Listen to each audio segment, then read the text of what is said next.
Bienvenue à tous dans notre programme 15 minutes de grâce et de vérité avec le pasteur Umesh Potana. Je suis heureuse de vous accueillir et de célébrer le nom du Seigneur avec vous.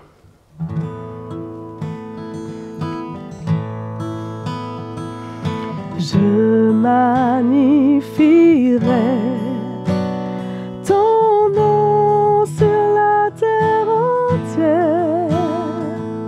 Je magnifierai ton nom sur la terre entière.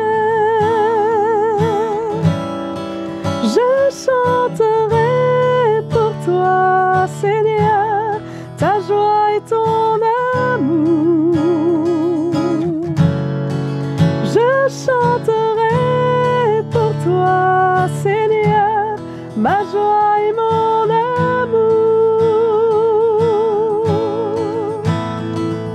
Je magnifierai ton nom sur la terre entière. Je magnifierai ton nom sur la terre entière. Je chanterai pour toi, Seigneur, ma joie et mon amour. Je chanterai pour toi, Seigneur, ma joie et mon amour. Je chanterai pour toi, Seigneur, ma joie et mon amour. Je chanterai pour toi, Seigneur, ma joie et mon amour.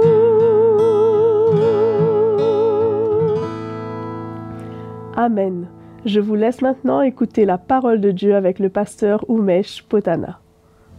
Bonjour à tout le monde. C'est une joie encore une fois de se retrouver pour partager la parole du Seigneur dans ce 15 minutes de grâce et de vérité. Et j'aimerais encore une fois profiter de l'occasion pour en remercier Maïva, notre sœur. Quelle grâce de pouvoir louer et adorer Jésus ensemble. Amen. Et j'aimerais parler pour quelques instants dans le livre de Jonas. Et le thème de mon message serait « Ne fuis pas Dieu ». Allons lire dans Jonas, chapitre 1er. La parole de l'Éternel fut adressée à Jonas, fils d'Amittai, en ce mot. « Lève-toi, va à Ninive, la grande ville, et crie contre elle, car sa méchanceté est montée jusqu'à moi. » Et Jonas se leva pour s'enfuir à Tarsis, loin de la face de l'Éternel. Il descendit à Jaffo, et il trouva un navire qui allait à Tarsis. Il paya le prix du transport et s'embarqua pour aller vers le passager à Tarsis, loin de la face de l'Éternel.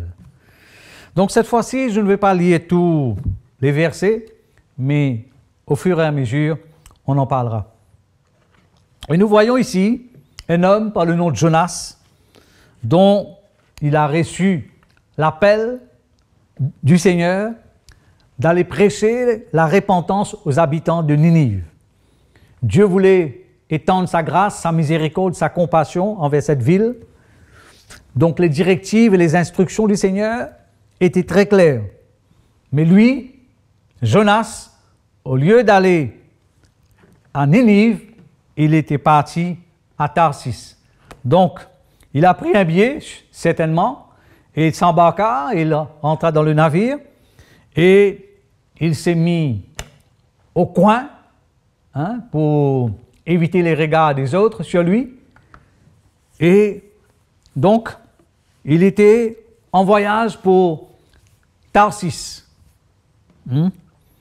Donc, quelque part, cet homme était en train de désobéir le Seigneur et de faire sa propre volonté. Quel dommage, quel gâchis pour sa propre vie, parce que je suis persuadé que c'est plus qu'un privilège, un honneur de pouvoir servir le Seigneur. Et certainement il avait ses raisons à lui. Pourquoi il ne voulait pas partir à Ninive? Et donc, en cours de route, il y a eu une tempête. J'imagine et je pense, comme quelqu'un l'avait dit un jour, soit qu'il y a une tempête qui se prépare pour nous, ou nous sommes au milieu d'une tempête, ou nous sommes à la fin d'une tempête. Donc, quelque part, il y a des tempêtes dans notre vie.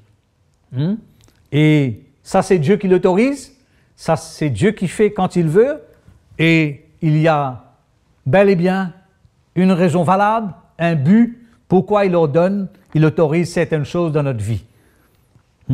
Parce que, quand nous lisons clairement les quelques versets qui suivent, ben nous verrons que les marins sur ce navire, ils étaient étonnés, surpris, qu'à cette époque-là, dans cette saison-là, il y a eu une tempête.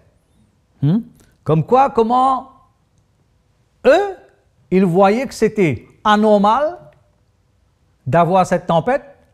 Ils ne prenaient pas cela comme normal.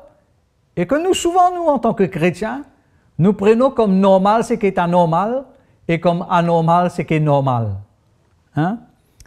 Mais Dieu est un Dieu de grâce, Dieu est un Dieu de miséricorde et de bonté.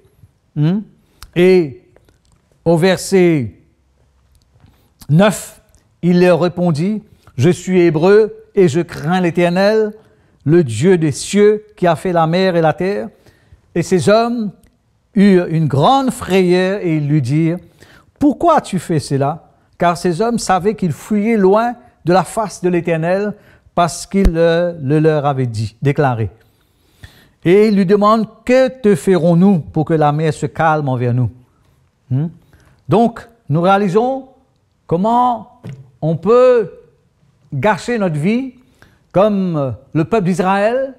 Vous savez, Dieu avait un plan précis, très clair, mais malheureusement, un parcours que peut-être qui pourrait se faire dans quelques semaines ou quelques mois, ils ont passé et tourné en rond pendant 40 ans. Donc c'est comme un cercle vicieux finalement. Comme quoi, comment on peut être malheureux et misérable lorsqu'on désobéit et on résiste le Seigneur. Mais il n'y a rien de pire que quand Dieu nous résiste. Mieux vaut un homme nous résiste, mais que Dieu nous résiste. Parce que quand Dieu nous résiste, ben ça ne va pas du tout ça. Et donc, quelque part, ils vont le reprendre et lui dire, ben, on va faire un tirage au sort. Et le sort est tombé sur lui. Comme quoi, Dieu, quand Dieu est dans le coup, ben, on ne peut pas échapper à ce que Dieu veut faire. Dieu n'est pas un manipulateur, il n'est pas un dictateur non plus, il n'est pas un tyran, mais tout ce qu'il désire, c'est de nous faire grâce et nous donner ce privilège afin que nous puissions le servir. Et malheureusement, Jonas croyait qu'il pouvait fuir loin du Seigneur. Et nous réalisons que Dieu que nous servons, il est un Dieu omnipotent, omniprésent, omniscient. Qu'est-ce que cela veut dire? Que Dieu est présent partout. Il est omnipotent, il peut tout. Il est omniscient, il connaît tout. Dans le psaume, quelque part, 139, allons voir ça rapidement. 139, verset 7. Oui. C'est David qui dit, « Où irai-je loin de ton esprit? Où fuirai-je loin de ta face? Si je monte aux cieux, si tu y es, pardon, si je me couche au séjour des morts, t'y voilà. Si je prends les ailes à l'aurore et que j'aille habiter à l'extrémité de la mer, là aussi ta main me conduira et ta droite me saisira. » Au verset 12, il dit, « Même les ténèbres ne sont pas obscures pour toi. La nuit brille comme le jour et les ténèbres comme la lumière. » Dieu connaît tout, Dieu est au contrôle de tout, il est sur son trône, il règne. Alléluia. Et donc le miracle qui va se passer, ils vont le jeter à la mer et Dieu ordonnera à ce qu'un poisson, un poisson vient et le garde, l'avale et le rend vivant à terre sec.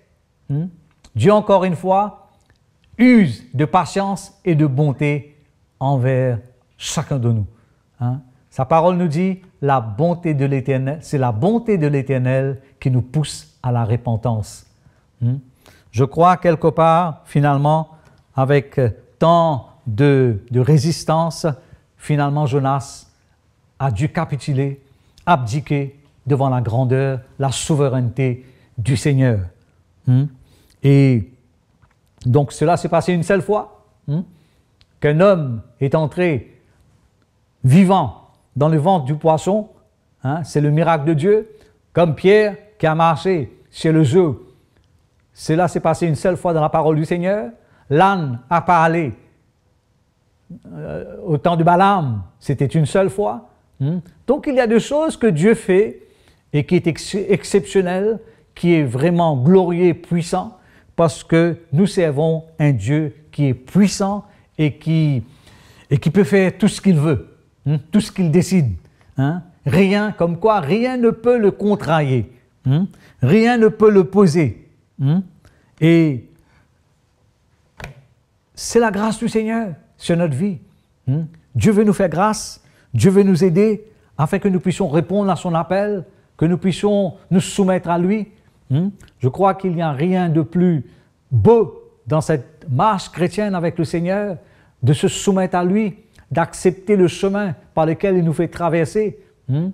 Comme il est dit dans la parole du Seigneur, dans Matthieu chapitre 7, « Entrez par ce chemin étroit, resserré et difficile, car dedans nous trouverons la vie. » La vie chrétienne n'a jamais été tout le temps facile. Le Seigneur n'a pas promis que cela va être comme sur un tapis velours. Non, au contraire, il nous a avisés. Mais c'est une joie de le servir. C'est une joie de l'obéir. C'est une joie de marcher avec lui. Nous tous, nous faisons face à multiples difficultés, épreuves, circonstances. Vous savez, la vraie vie chrétienne n'est pas une vie monotone. Ce n'est pas une vie de routine. Comme je disais dans le précédent programme, il n'y a rien de pire que de devenir et de parvenir dans cette place là où nous devenons un chrétien religieux. Mais le Seigneur veut et désire manifester sa vie au travers de nous. Donc finalement, pour conclure, Jonas ira et il va faire ce que Dieu lui a demandé, avec tant de luttes et de difficultés. Que le Seigneur nous fasse grâce, que le Seigneur nous aide, et que nous trouvons cela une joie de l'obéir et de nous soumettre à lui. Donc, pour conclure, il a dû traverser toutes ces situations, parce que la parole de Dieu nous avise souvent que nous sommes comme dans une fournaise ardente, et que Dieu permettra des situations, des circonstances, des obstacles. Tout ce qu'il permet, c'est dans ce seul but, pour que nous grandissons, pour que nous puissions épanouir et nous puissions grandir et le servir dans une plus grande liberté. C'est cela la vraie vie chrétienne.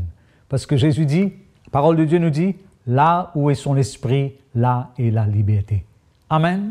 Que le Seigneur vous bénisse et nous nous retrouvons très bientôt. Merci à vous d'être toujours présents et merci au pasteur Umesh Potana de nous avoir bénis. Cliquez sur la cloche pour être averti des prochains épisodes et abonnez-vous en cliquant sur le bouton abonner. N'oubliez pas de mettre un j'aime sur la vidéo et soutenez notre chaîne YouTube CityMI et notre programme 15 minutes de grâce et de vérité. À bientôt.